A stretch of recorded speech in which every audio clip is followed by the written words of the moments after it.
Hola, welcome back to my channel Clear Vision, where today I'm going to be exploring a complex and often misunderstood topic, Stockholm Syndrome, and how it can actually manifest in toxic relationships. You don't necessarily have to have been literally kidnapped, although metaphorically maybe. Have you ever wondered why some people develop strong emotional bonds with their abusers? So let's dive into the psychology behind this phenomenon and uncover its impact on our relationships. Please don't forget to like and subscribe, hit the notification bell for more insightful content as well, and leave your comments and feedback below. It's very welcome. What is Stockholm Syndrome? Well, it's a psychological response wherein hostages or abuse victims develop positive feelings towards their captors or abusers. This term originated from a bank robbery in Stockholm, Sweden, I think in the 70s, 73, something like that, where hostages bonded with their captors during a 6-day standoff. Key characteristics of Stockholm Syndrome include the victim's development of positive emotions towards their captor, a psychological alliance formed as a survival strategy, and sometimes negative feelings towards authorities who are trying to help them. Notable historical examples include the Patty Hearst kidnapping, where the victim famously allied with her captors. The psychological mechanisms behind Stockholm Syndrome are rooted in human survival instincts. When faced with life-threatening situations, the brain will seek ways to reduce the stress and increase the chances of survival. And one such mechanism is cognitive dissonance, where the victim justifies the captor's actions to reduce psychological stress and align their thoughts with their reality.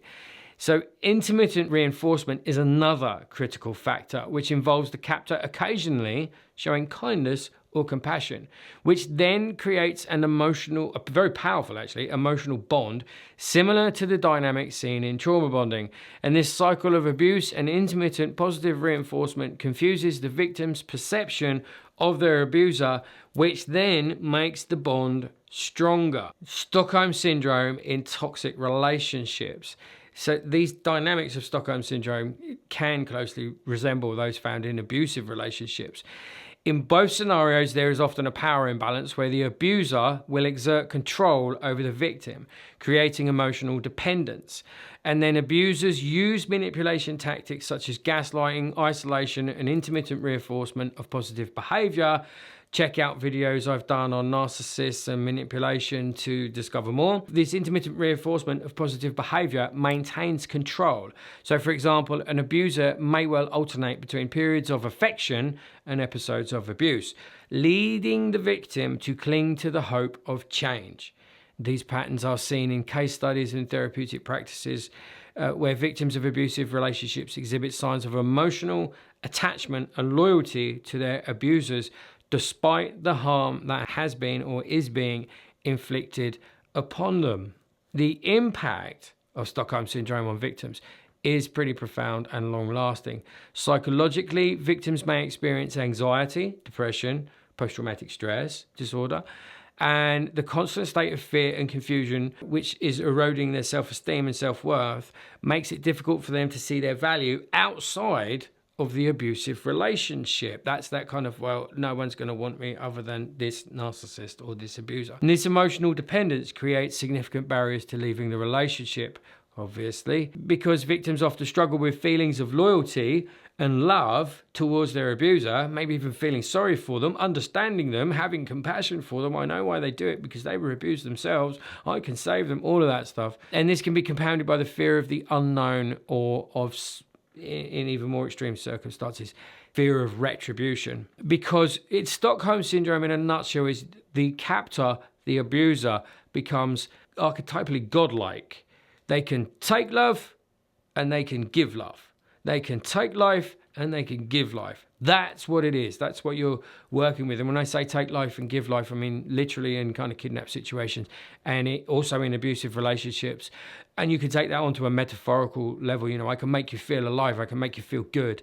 And I can also make you feel like you're dying. So understanding these psychological impacts is crucial in providing support and guidance to those who may well be affected. Breaking free from Stockholm Syndrome, however, and toxic relationships involves several steps, and the first is self-awareness. So recognizing the signs of Stockholm Syndrome and understanding the patterns in one's relationships, educating yourself, and also which it kind of like it catalyzes this self-awareness. Often victims don't realize, especially kids, you get this a lot later on when you're working with adults who were abused as children, like, I didn't know it was wrong, I didn't know this, I didn't know that, I thought this was normal.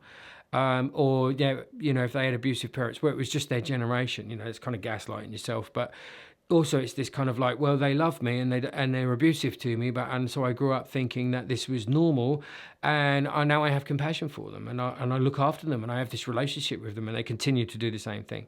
So understanding and educating yourself on your own patterns and your own kind of how you self-gaslight is really, really critical in order to break away, because it also helps build self-esteem, and building self-esteem is also critical.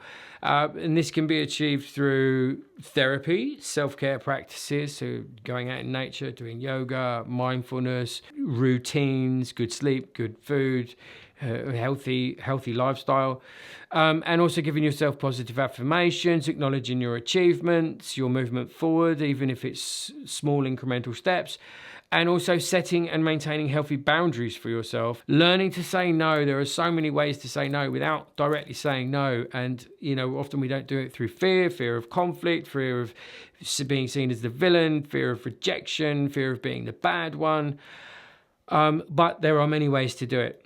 And also you need to respect your own needs and limits. This is vital for emotional health. So surrounding yourself with a supportive network of friends and family can provide the necessary encouragement and the validation, and professional help is often necessary to navigate the complexities of breaking free, and also untangling all the cognitive dissonance and all the rest of it, and the paradigms and the rhetorics that you've been working off, the critical voice in your head. I mean, all of that needs working with, gaining back yourself and your own self-regulation, your own ability to self-soothe, to make your own decisions, to reparent yourself.